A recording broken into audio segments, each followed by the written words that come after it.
here today and coming out here this weekend. Sean, Billy, thank you for being here. This is amazing for me as a huge Lord of the Rings fan, because this is the first time we've really had this threesome together on stage. I don't want to start any fan erotica fiction here. You know what I mean? I don't mean it like that. I'm just saying, this is an amazing thing. How has it been? Like, how long has it been since you've seen each other since the films? I'd love to just kind of chat about that for a little while and sort of, Sean, I know this is one of your first cons, specifically in general. Yeah. So how's it going so far? How's everything going? Oh, it's all right. Yeah. I didn't know what to expect. It's a really pleasant surprise. It's great. Lovely to meet all you guys. It's brilliant.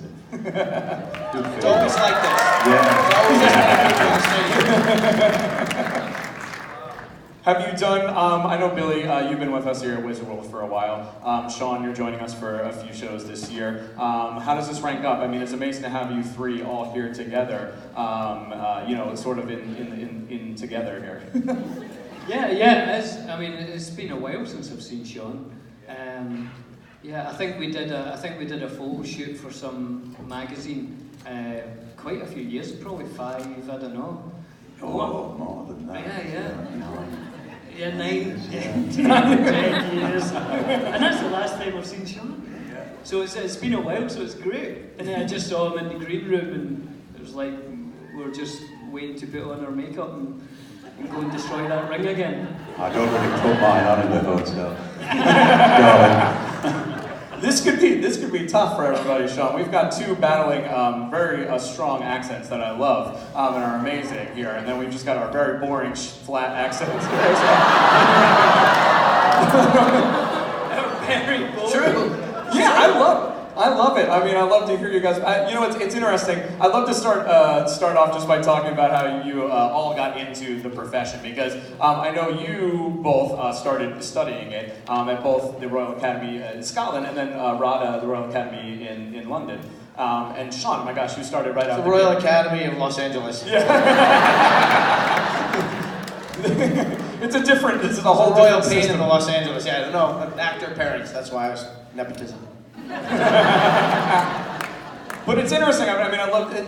So Sean, I mean, if you want to kick things off, I'd love to hear sort of your early beginnings and start that kind of led to your early roles as a child, and then ultimately our favorite Goonies. But we'll get there. Back in the early 1980s, there was a production of the motion picture Steven Spielberg film called The Goonies, and at that time, anyhow, my mom is Patty Duke. You guys remember Patty Duke? Yeah. So she had done had a hit show in the 60s, and then she had me in the 70s, and then somehow I got to start working in the 80s. How was that? Had you done anything before Goonies? Was there kind of a couple projects right beforehand that then led to that? What was that audition like? The first thing I ever did, I was in the 5th grade, and my mother, I remember it really well. We had the garage, and there's this old motorcycle in our garage that fell over all the time and hurt people. But I don't know that anybody actually rode that motorcycle. But I was standing right next to it, and she said, "Would you want to be in a television show with me?" And I said, "Would I get paid?" She said, "Yeah, they would pay you $10,000, but you can't have the money until you're 18. I'm patient. I said, "Okay, I can. That's a long play. I can go for that." And I said, "Would I have to go to school?" She said, "You would have. There would be a tutor, and you'd have to do 3 hours of work of schoolwork on the set." And I said, "Okay. Well, then yes, I'll do it." So she said, "Okay, well, you have to audition for it." And the part was of an abusive mother and her abused child. The title was, it's subtle, "Please Don't Hit Me, Mom." It was when ABC was doing these after-school specials. Yeah, where amazing. Each week was a different issue, drugs or teen pregnancy or whatever. This was the abuse week, and so my mother, who's a very famous bipolar sufferer, wrote books on the topic, and it became kind of a national figure talking about mental health advocacy, that kind of stuff. Anyhow, so she's beating the hell out of me in this audition, and I'm responding appropriately, and I got the part, and so, you know, I did school on set, got $10,000, and, you know, started in acting. And there was, the one moment was actually what I consider the first, like, true acting lesson, even though it wasn't a kind of formal thing, was, there was a scene on the set where she's supposed to be, it was an abuse scene, and I was laughing, I was nervous. Every time she would, you know, make to hit me, I would start chuckling. And on those productions, there's not a lot of time, not a lot of retakes, you know, it's sort of like 2 takes and you're out of there. And they were starting to get worried that they were gonna sort of get it. And my mom took me off to the side and she said, I took a chance on you, this is my career, what are you doing? And she really, I started crying. She's like, rolling. So we shoot it, and after, and I'm crying, and they say, cut, and the director's like this, and she's like, honey, that's acting. She was your acting coach. This is the Royal Academy of Los Angeles. That's how it works. There you go. Sean, you started more in theater, and correct me if I'm wrong, you know what I mean, studying that stuff, and actually played a lot of classical roles and were in classical theater before heading into TV and film. Is that right? I'd love to hear sort of your story, brief story on that. Yeah, I guess before I went to RADA in London, I started off in kind of Rotherham in South Yorkshire near Sheffield, and that's where I kind of started. You know, I went onto this acting course that was, I wanted to be an artist, and that's something I'm always quite interested in, but the acting seemed to be a little bit more interesting, because I couldn't really do anything. I wasn't, you know, I was a jack of all trades, master of none, and acting looked like something I could do, and I found myself very comfortable, and then I got into RADA, and did a lot of stuff there, 2.5 years, and then went into theatre, really. I did a lot of theatre for probably 5 years, into Royal Shakespeare Company and various touring companies, and then got into television. But it was just a bonus. I mean, you guys feel, but I mean, when you get a job acting, you know, that's a hell of a kind of fulfillment, and you feel very proud and very happy. And the other things are kind of the icing on the cake once you start getting into television, and especially films. So, yeah, I like the way you say that. You know, it's the early stuff that makes you feel good and really, you know, pulls you. Just, and then, you know, the other stuff is, you know, to act and get in a repertory company in England, and it's such a joy, and it's exciting, and that's it's just that feeling of acting. Yeah, it's oh my that gosh, buzz and the adrenaline. Yeah, I can feel it from your energy right now. Yeah. Billy, similar kind of thing? Yeah, very similar. Same thing, 3 years at the academy, and then started working in theatre and repertory theatre. And so you'd be doing a play at night and rehearsing another one during the day. You know, and we would have killed to have an audience this size. It was theatres about this size, but with 4 people and a dog. Doing your Chekhov. And then, you know, doing little bits of TV and little films and things. Yeah. And then Lord of the Rings. Just a minor flick there. That got heard along the way. But even when that, I mean, it really was when that came out, no one thought it was going to be a huge film, you know? I mean, we went to New Zealand, but it really could have went straight to, you know, video at that time, or DVD, you know? Well, it was a risk. I mean, there was a huge, obviously, fan base for the books themselves. But yeah, here was at the time, unknown director, right? Taking a bunch of actors to New Zealand, you know, not shooting in America, not shooting in Hollywood, and doing this very location-specific piece, you know what I mean? And how was that going to translate? And fantasy movies weren't big, you know? There'd be a couple that kind of shone out, you know, the Black Crystal, etc., but they weren't big, you know. No, and then this Lord of the Rings ultimately kicked off, you know, what became then a huge enterprise into that genre. Had you all been familiar with the piece before you got involved with it, you know, in terms of the books themselves, or J.R.R. Tolkien as a writer? Yeah, anybody. Well, I'd read it, you know, when I think I was probably quite old when I read it, you know, 19, 20, and I kind of then, I tried to read it. I didn't get very far the first time, Because it's quite a hard read. I mean, you know, Yeah, if you're honest, it is quite a hard read. And then I tried it again. I got through it, and you know, I loved it. And then I didn't think anything of it. And then it came up, and I thought, wow, is this for real? You know, because it didn't seem like it was real, did it? Yeah, it was kind of weird, yeah. It's called a jamboree, wasn't it? That's right, yeah. And we got a script that says a jamboree, and we're in New Zealand. I thought, what's this about? Scouts? I thought it was about Lord of the Rings. That was the working title of the script? Was Jamboree? No, that was the fake script cover that they put on top. So if you're in a coffee shop and you're reading it and anybody looks over your shoulder, they think you're working on a production called Jamboree. And you open it up and know it's this other little world that people might like eventually. I didn't know that. Sean was there, like, rehearsing his lines out loud in a coffee shop in New Zealand. Sean's cousins, and what are you doing? He says, I'm working on it's a jamboree. I think, like, he was expecting a banjo and somebody It's a jamboree, all featuring these halflings and orcs and such. Amazing. Well, you know, we've got a lot of fans out there, so, you know, I'd love to turn to them and see what questions they have for you. So let's get started on this side. Yeah, everyone's sitting very politely, nicely down. Yeah, hey. Hi, I was wondering if you could talk a little bit about the 9 tattoos, how that came to be, and maybe you could show us yours if it's... Oh. Sean, go ahead and talk about the tattoo. 9? I ain't got 9.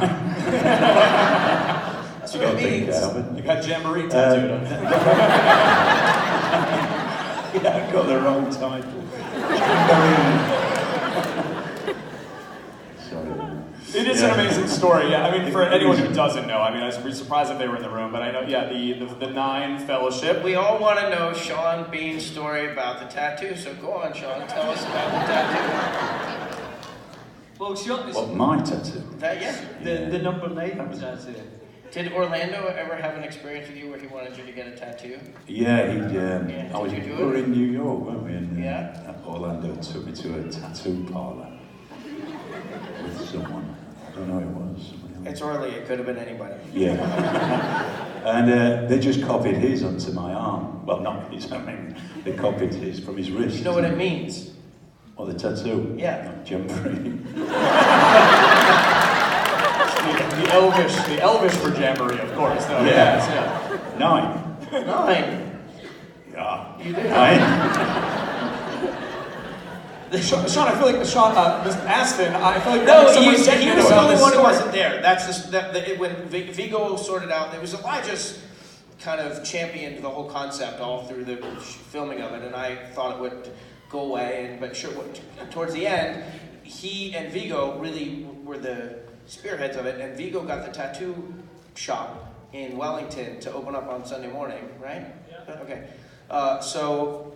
So when we went there, John Rhys Davies, I wouldn't go behind an Englishman with a needle if you paid me $1 million, whatever. Like, are they all diseased? Is John saying that English people have? I don't understand. But anyway, so he didn't want to do it. So that was an excellent John Rhys Davies, by the way. Yeah. My boy, come from the Isle of Man, otherwise known as 10,000 alcoholics clinging to a rock in the middle of the Irish Sea. So he didn't want to do it, but Brett, who was his stunt double, who spent an awful lot of time being Gimli, came that day to get to be the Gimli tattooed of the fellowship. There was one of the 9 who was not there, and so we waited for years to know whether or not Sean was going to ever do it, and I guess it took Orlando to do it. But it's the 9 members of the Fellowship of the Ring. And so we've got the Elven number 9 spelled out, N-I-N-E, at least that's what the guy says it is. And mine's on my ankle, so I'm not taking off my fancy shoe. His is too, and the reason I got mine on my ankle is because he got his on his ankle, because right? Right, because that film was a lot about feet. I thought I'd get mine on my ankle. Not thinking that we still had about 3 weeks of filming to go. So, you know, we had a scab where where they put the thing in it, and so then they're putting glue on it and sticking a foot on and peeling the scab off every night. Yeah, so that wasn't good thinking. It's a makeup. But he followed me anyway, but that's Sam, isn't it? He just followed me.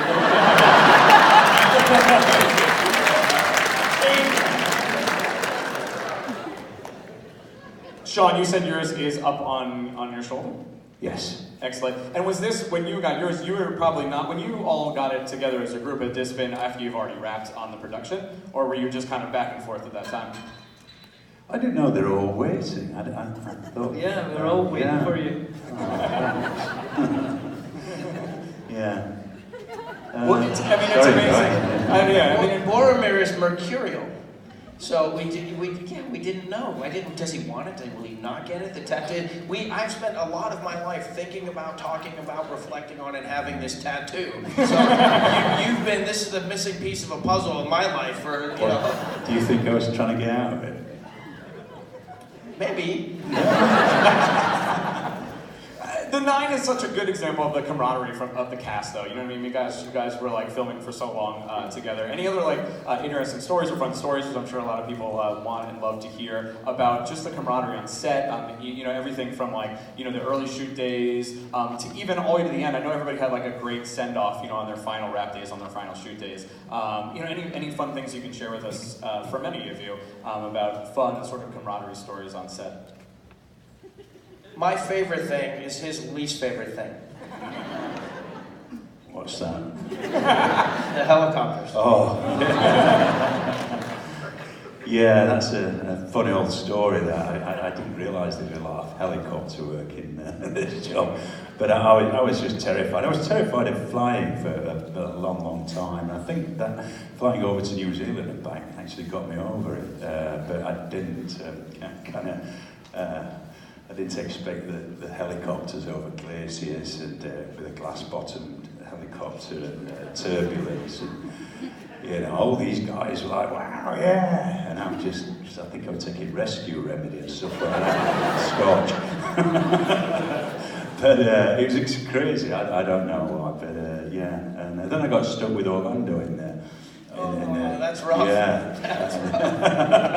And then we got picked up in some kind of storm. We had to get to Queenstown, wasn't it? And, I think I don't know the name of that mountain range when we got sort of evacuated off the top of it, right? No, evacuated maybe a strong word for it, but we were moved briskly down there. And these lot tease me mercilessly. The helicopter stuff is really funny. It did get to the stage, if it was Sean Beaton who was in the helicopter, we were told to be quiet and stuff and just be like, yeah. And then if it was Sean Astin, oh, that's so awful. When the helicopters were coming in, he was getting them all into land as if he's like the helicopter guy. He's honestly dressed as Sam. Telling the pilots who have been flying these ranges for, 30 years, he's like, hey, can you see there's a mountain? Can you see the mountain? And these old Kiwi guys are just like, oh,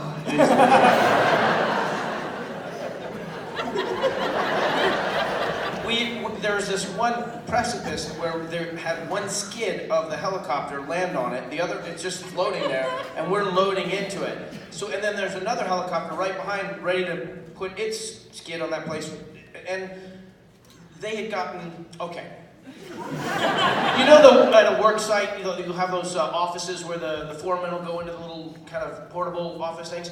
They flew one up there and loaded it with supplies in case weather came in so fast and we got stuck up there where nobody could get up to get us. We could live for up to 8 days with all the rations and everything else that they had, and the propane and the sleeping gear, and it was all set there. That was the rule. It had to be up there. All of a sudden, they get this look in their eyes like, you know what, it's coming in, we actually can't film today, we're going to go back down. And everybody gets that, urgent look in their face. Well, we are loading into the choppers, right? And if you listen, he wasn't listening. If you listen to what they're saying to each other, it's that tone of voice that, a kid knows that they have to be quiet for a second. Not Billy and Dom and Elijah. And you can hear it. I'm like, guys, shut up. They're like, I'm sure they know what they're doing. It's like, oh. So then, throughout the course of the thing, you find in New Zealand or somewhere in the world a tourist helicopter would go down, and I'd be like, whatever. Ladies and gentlemen, can we agree wholeheartedly now that Sean Astin is Samwise Gamgee? I mean, come on. Only Sam would take care of his team like that. It was Well, Mary and Pippin were goofing around, and Boromir, of course, dead serious the whole way. Amazing. Yeah, question on this side? Sorry. This is kind of a silly question, but if you're watching TV, you see Lord of the Rings is on. Do you keep going, or do you stop and watch? I just watched the first one.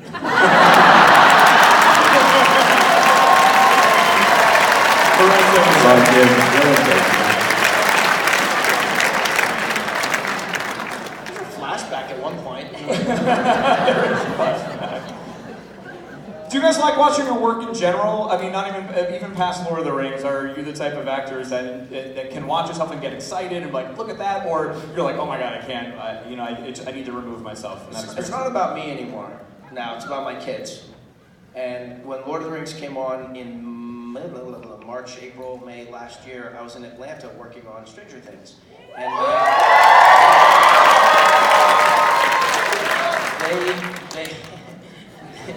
I feel you. They came to my wife and the two younger kids, Elizabeth and Bella, who are now 15 and 12, came, and we were all snuggled up in bed. We turned on the TV, no idea what we were going to watch, and TNT, boom, the beginning of Return of the King. And they never let me do anything. Honestly, I mean, I walk around my house like this bag person with no purpose, you know, like, but I looked this way and I looked this way. Well, their purpose was to be in Atlanta because Dad was working. So they were out of their normal space for a minute. And they were about like, well, I was going to work the next day, maybe they'd come to work, and now all of a sudden it's on TV. So Elizabeth said, well, maybe we could, I didn't ask, I just went. And Elizabeth said, well, maybe we could watch a little bit. And Bella, no, I don't want to. She says no about everything if I'm in it. No. And Christine is always busy with her hands doing something, just listening out and waiting to see where she's going to referee the situation.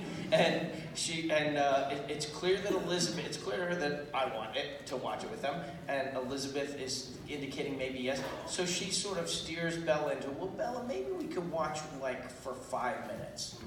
Maybe we could watch a little bit. No. So they're commercials. It's like 9-hour movie, and you add in commercials, it's like 6 months to watch this stupid show. So we're watching it, and the whole time I'm waiting to see if they like it. I want to see if they like what I'm doing. I want to see if they get the story. And the cool thing was when the commercials would come, Bella would come out of her shell a little bit and ask, you know, well, what did it mean? Like, why did Boromir die? Like, he wasn't true. He redeemed himself. He redeemed himself. But so I would explain things, and I'm so happy at Dad getting to explain things. And they were thrilled when it would come back on because like, oh, you have to stop explaining it. It's on now. We're gonna watch. So, and at the end of it, they watched the whole thing. And at the end of it, Elizabeth was like, Dad, you're one of the main guys.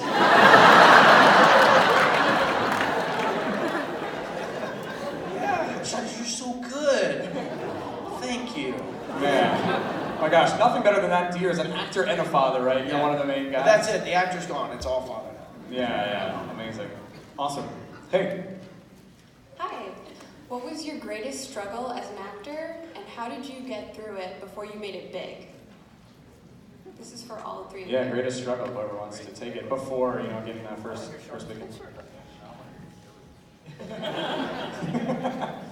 I think my biggest struggle, was just making the decision to do it, I grew up in sort of working class Glasgow, and the thought of being an actor is just frowned upon. And like the school that I went to, we had like a guidance counsellor who was supposed to help you find what job you wanted to do.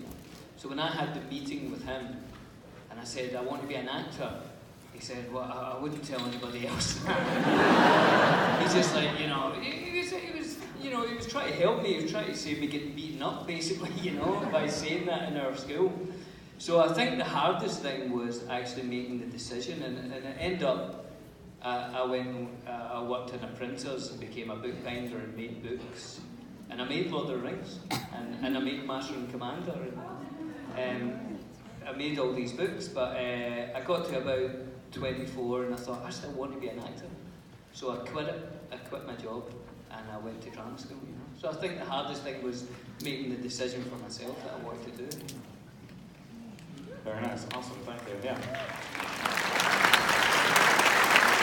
Quite seriousness, that was a nice moment. My voice, I lowered my There is timbre a of my deepness to me. I don't often show you. I can feel it, we've never sit this close together. Yeah. Sean looks, just from looking at Sean, I think he's had a lot of difficult moments. So I just wonder which one he would pick to share. Thank you. I'm glad I didn't say that. No. Which difficult moments are you referring to? Is it about acting? Yeah. Yeah, I guess It's something how that I started. sticks out. You know what I mean? Something I that guess sticks it was very similar to you, Billy, in a way. It's, you know, I came from a kind of working class background where it was all steelworks and the mining industry at the time. You know, you were kind of frowned upon or laughed at, really, when you said you were going to be an actor. You know, I remember telling my mum and dad, they went, what? I was just reading the newspaper, what are you on about? And, you know, but they were very supportive after that. But it was, it kind of, and as I said, I wanted to draw and paint and stuff like that. So to say you wanted to be an actor was like kind of really an unusual, strange thing to say, and because nobody really came from those backgrounds and, you know, acted. I don't think you, but... So same sort of thing, yeah. I can remember once being in an amateur play when I was a young boy, and the local paper came to take a picture of us to do the play, and I wouldn't go in the picture, because I thought, if this is in the paper tomorrow, I'm going to get battered at school, you know? If they see that I'm doing a musical and something like that. Yeah. So that was probably the main difficulty. Gosh. Sean, what conversely how was it like being in a world of only actors? You know what I mean? Well, I feel like those little wind-up toys, you know, like God and my parents wound me up and just kind of set me on a road, and it was like, is it going to keep going, or what's it going to do, you know? To me, there's just failure's just not an option. And I don't even know what success is, really. I mean, money, fame, doing things that feel good to you, creating value for other people, creating experience, telling stories, creating characters. Like I don't know, but whatever it is that I don't know, I knew with like a man on a mission. And so the hardest parts were just like realizing at every moment, like just continuing to bang away, like, you know, talking to people, and I don't know, just hustling. I was like a hustler, you know. Not that kind of hustler. But actually, no, maybe a little bit like that kind of hustler. Actually, you know, just like my life was like this for 30 years. Boom, just moving all the time. And I think what was hard was not necessarily like a moment where you go, this was kind of a defining moment where I realized, I mean, it's great guidance for people to hear. Like, if you make a decision in your own mind, that's the ballgame. But to me, it was like, the endurance quality. You know, that when you're actually just physically tired, but your ability to keep doing what you want to do isn't certain yet. So you have to do the next, whatever it is. So that was what's hard, was just the remembering that this sort of sense of kind of, not destiny's too big, but just the sense of momentum was worth maintaining. I don't know if I'm probably not saying it very well. Yeah, no, this is amazing. This is like a free acting workshop right now. This is amazing, guys. Thank you for sharing these sort of early tales with us. It's awesome. Hey, over here. Thank you all for coming. My question's for Sean Bean. You mentioned that you read Lord of the Rings prior to filming the movie. So my question is, had you read A Game of Thrones prior to that role? And so with that, did you have any apprehension playing either character knowing their ultimate fate? Wait, spoiler alert, spoiler alert.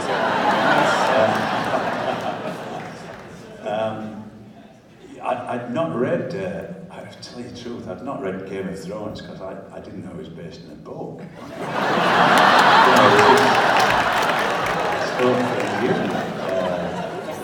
Yeah. So I didn't know what happened to me. But I met with the director of the producers, and they said, you're not going to be with us for very long. I said, oh, okay. But similar with Lord of the Rings, I do remember Boromir dying. But I think I'd forgot by the time I got around to actually filming it. I didn't know what was happening actually. I said, well, what's going on? God points a big thing at you, it's not going to go well, man. Yeah. What was it's hard, I'm sure it's hard to compare those two moments, but they're both, my gosh, impactful moments. You know what I mean? Both of those characters, their deaths are so huge in the fantasy genre. Was there one that particularly stuck out to you? I know you said, both were, you knew they were coming, they were a little surprised. Yeah, I think Lord of the Rings death I really enjoyed. Because he was long, tragic and heroic and frustrating. Slow motion. Nice music going. Whereas Game of Thrones, it just, I was there and then that was it. They just said, move out of the shot, we're going to put his false head in. I said, okay. And that was it. Although we don't technically know, it did cut to Arya's face, so there's some rumors around there. But yeah. I mean, I didn't have to do much for Game of Thrones death. I just put my head on the block and that was it. I just saw my big false head rolling down the steps. Whereas Lord of the Rings was much more physical and yeah. Both good, like in their own way, I suppose. Yeah, amazing. Hey. Hello. I was wondering if there were any scenes or locations that still stand out to you from doing the trilogy. Like, what was your favorite location to film in? Well, the helicopter pad for sure, right? The helicopters were all over both islands, but Queenstown was really the place that I think we kind of all came into our own. It's just this adventure capital of the world. And did you bungee jump? No. Did you go motorcycle riding? No, I didn't. Did you surf? I was concentrating. Were you doing any of this surfing? They gave us this list of things that were like, listen, the insurance would really appreciate it if you don't. Bungee jump, surf, motorcycle ride, there's a whole thing. And we were nervous, I would say, speaking on behalf of the cast, not to do that for the first week or two, and then it became sort of a to-do list. Queenstown's my favorite. Such an adventurous place. I mean, it had to be amazing to come into that area that hadn't seen that before, and for Peter Jackson bringing it into his home, and transform in that. And now it's, my gosh, it's like, New Zealand is being shot in all the time, and people come visit there, just to see the locations where you shot at. I mean, it has to feel amazing and cool that it's lasted that long. And I mean, Billy, you and Dom, I mean, you do a lot of traveling still. I mean, you're still like the adventurous types that John purported you have to be back in the day. Yeah, well, Dom had his own TV show where he went to see these kind of dangerous animals and Wild Things. Did you see that? Wild Things with Dominic Monaghan. It's great. It's a great show.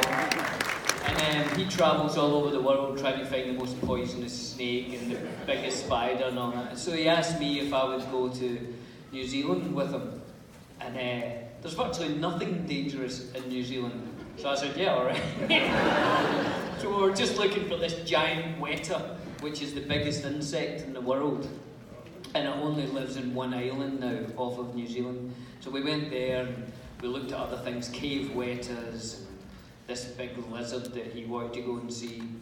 But it was great because we got to travel New Zealand again, and we went to the Shire, where it's still the Shire now. They got rid of it after Lord of the Rings, and it's back after The Hobbit. And me and Dom said they do it really well actually, because they have it, it's beautiful, but they only let in 200 people at a time or something, and they're allowed to spend an hour, and they can go into the Hobbit holes, and you can go to the Green Dragon, and it's great how they do it. So me and Dom said, well, the next people that come in, don't tell them we're here. And we'll just serve in the bar. So it was mainly a big Japanese group who were looking round, and then they came into the Green Dragon, and me and Dom were just there serving drinks, and they were like, and me and Dom were like, yeah, we just work here now. It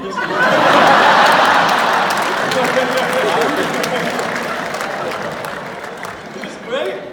So we spent the day just pouring pints. Oh my gosh. To be there that day, amazing. It was fun. And Yeah. at the end of the day, we honestly just had a pint in front of the fire there in the Green Dragon, and you know, the sun went down. It was lovely. Oh my gosh, pretty magical. Awesome. Hey. Hello, I have a question for Sean Astin. I'm Jody, and I wouldn't be here tomorrow for your individual panel, but Goonies is my all-time favorite movie. And as a film student, I am amazed by how well it stands up. And I was just wondering what the pirate ship scenes and the cave scenes were like, and how, what the process was for those. Wow. So Goonies,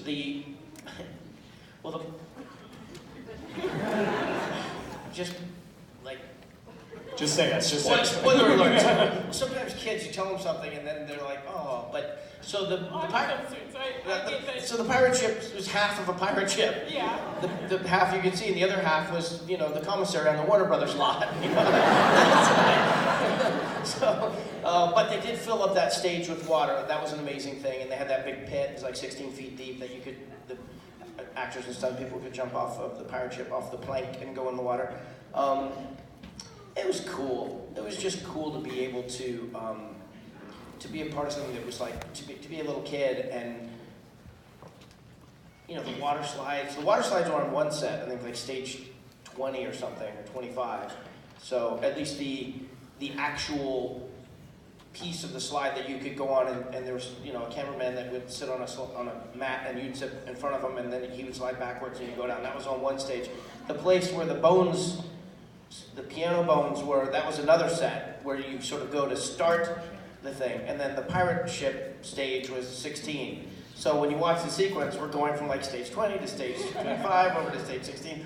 And then, being in Oregon, we did a couple of weeks of filming in Astoria, Oregon, with the Goonies house and stuff, and that was, it looked and felt, it's amazing that movie continues to be as popular and beloved in people's hearts as it is, because it's a goofy kids movie, and yet it's got so much heart. People love it, and it felt, the way people feel now, reflecting back nostalgically on it, is exactly what it felt like when you were making it. So,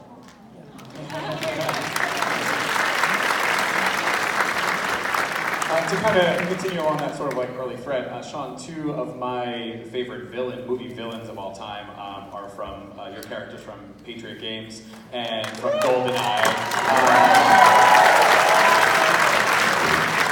I mean, those were early on, in your career in terms of like those big blockbuster style movies.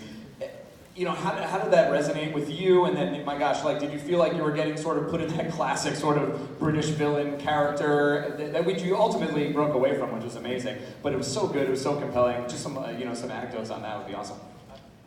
Yeah, I don't know, because I started off kind of a kind of regular guy, normal guy. I was playing, just normal. And then I kind of became villainous. I don't know why. I became a bad guy, and I suppose if you play well, a bad guy, then you want you to play another bad guy. And I was very happy with that, because as you said, I played in Patriot Games and 006 in GoldenEye, and they're very satisfying, they're very juicy and rewarding, and you can just do what you want, really, as a villain. And the more you do what you want, the more outrageous you are, the more the director says, wow, great, oh. And so I must say I had a great time. I have no regrets about playing so many villains, but it did get to a point where, that's all I was playing at one point, and I had to kind of make a conscious decision to try and go a different way, then come back to villains, and then go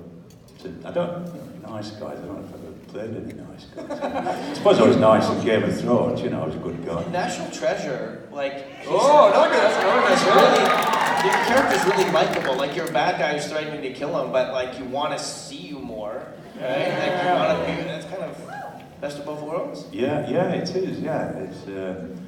Yeah, he was a. Yeah. I think it's the intensity. It's the intensity we love because you stand there and you say like, "Oh, this must be a nice guy," and then you start talking and you're like, "Oh, that's not." Yeah, deep voice. Yeah, but I think it's very difficult. I mean, because there's no good guys and bad guys, or there's both of them. But there's characters with not bad qualities that can be good in other ways. So it's very when you're playing a normal guy, we've all got irregularities and faults, and so. You just don't go around chopping people's heads. I guess that's where you draw the line. Yeah. If you're a bad guy, you die a lot, right? Yeah. So yes. I'm a good guy who dies a lot. I died in 24, and I died in The Strain, and I died in Stranger Things, and I'm like I'm like the Sean Bean of like. Nice guys who died. Yeah. But yes, it would be close. It'd be a close battle there. You know what I mean? Of who's not. I mean, well, it's far and away you. Do you remember meeting me and Elijah? Do you remember when Elijah and I met you for the first time? Yeah. Okay. Right. Because we were in the dressing room, and there had been this 100-year flood in Queenstown, and it destroyed some of the sets that they built outside. So they had to improvise, and they put some. A piece of the stairs of the Kirthungol Pass or whatever it was, for Elijah and I to work on, and everybody's waiting to fix the set. And but while we were waiting for them to do that, Elijah and I were in the dressing room, and we were playing a video game. We were playing the James Bond video game, and we would alternate between who got to play 006. And we're pretty good at the game, and so we're playing it, and there's 006, headshot, 006, headshot, right? So we're like killing each other, killing 006, like I was you, and he killed me, and then you walked by the door, and I was like...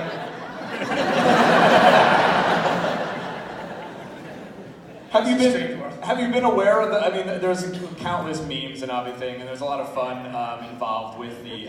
Two of my favorite, obviously, are the Sean Bean dies and everything, but then also the "one does not simply," which is your famous line from the version. Are you conscious of those things like out there? Like, when was the first time you were aware of them? Because my gosh, the "one does not simply," and then do something serious has been all over the place. Yeah, I'd have never thought at the time. I remember doing that particular speech, and it was just one does not simply walk into Mordor. You guys catch that? I hope the phone's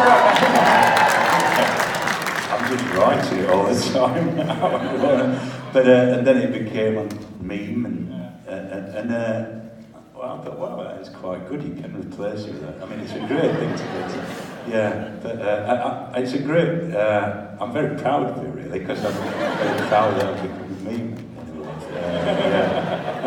Well, thank you all, gentlemen, for being here. We have an amazing house here. You can see all of them at their tables on the show. Ladies and gentlemen, one more time for Sean Astin, Sean